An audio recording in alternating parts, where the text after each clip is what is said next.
50 was working with Destiny's Child, getting ready to release the music video for that track, but then 50 Cent gets shot. How did you learn about it? Back in that time when he just finished Power of the Dollar and he was preparing, I heard the album and I heard that Destiny's Child record. I said, "Holy, this is a hit." He was like, "Yeah, I'm gonna shoot this video," and I could have sworn he was gonna shoot it in Mexico or somewhere nice and tropical, or Florida. So he was getting ready, getting in shape, and he was getting ready to fly. In that April, it was around April that time, and it was leading up. So there was just a timeline like this is gonna change your life. When you shoot this video, it's over. He didn't make it to that date because he got shot. And when he got shot, everything changed. Those records got shelved, and the whole vision of what was going to happen got paused. And that was the part where, because even when he got shot, I'm literally in Queens. I had my first son. He was about 10 months. We're driving in my Tahoe. Steph Love is on the radio, Hot 97, and she announced that he got shot.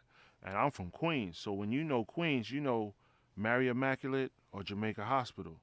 And I know he ain't going to Mary Immaculate, so I went to Jamaica Hospital. I pull up there, son in my hand, see his grandmother, every aunts, everybody there crying, Kev, everybody in his whole hood or whoever was knowing they were there. And I'm like, yo, I couldn't really do nothing because you can't go see him. It's going down.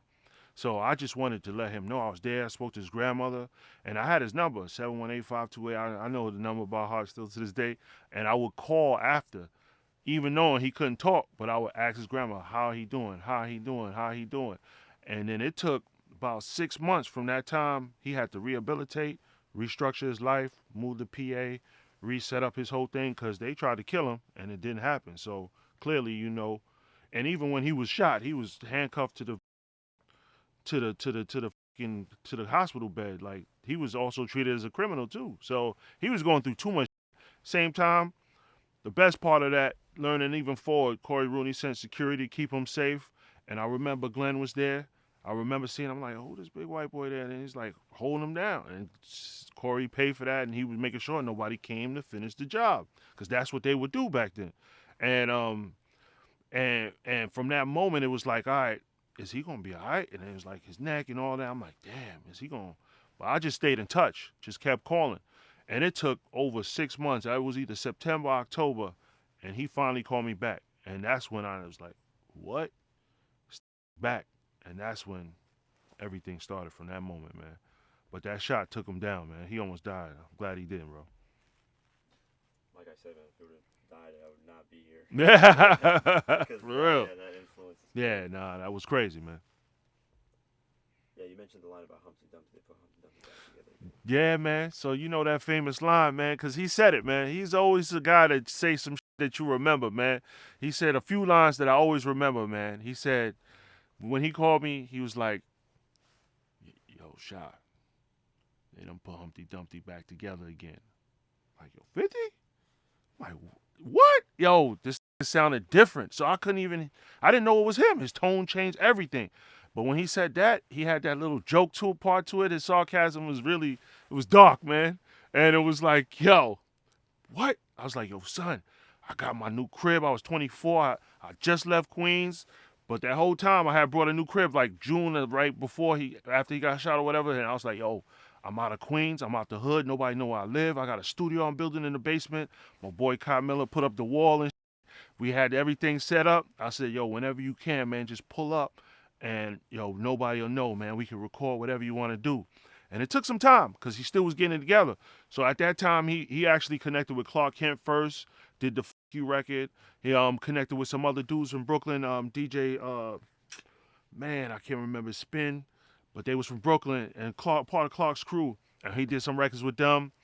One of them came out on the mixtape, and then he kind of didn't feel that because Clark was connected to too many people, and he didn't know one phone call could change the energy, or someone could pop up. So he didn't want to put himself in a position where people knew where he was. So one day, he was like, "Yo, I'm gonna come check your studio out," and he came with his crew, and he took the Long Island ride out, 30 minutes outside, 15 minutes outside of Queens, and he saw it. It was suburbs, nobody, nobody, nobody. And he was like, "It's you?" I said, "Yeah." Smoke, no parents upstairs. It's me. We could just work. However long you want to work, let's work. And from that day on, He came to my house Monday through Friday from the morning to the night. He never really worked late night sessions. And he would work 5 days a week for about a year and a half straight. And we did everything from that moment on. Every mixtape, Get Rich or Die Trying, about half of that album was done before we even delivered it to M and Dre. And we recorded every mixtape. We finished everything there. Everything was recorded there. And that was the beginning of everything.